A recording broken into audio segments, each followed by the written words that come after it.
Walaikum salam. Should I explain? Yes. My name is Zihan. I live in year 4. My project name is Rainforest. There are 4 zones of rainforest. The emerging zone has the green trees, their housebird and insects. Trees get lots of sunlight. The canopy zone has small trees.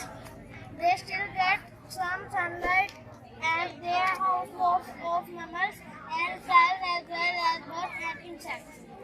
The understudy is home to smaller plants. It gets little sunlight but lots of moisture. The forest floor is the ground where the live animal and lots of insects live. Very little sunlight reaches the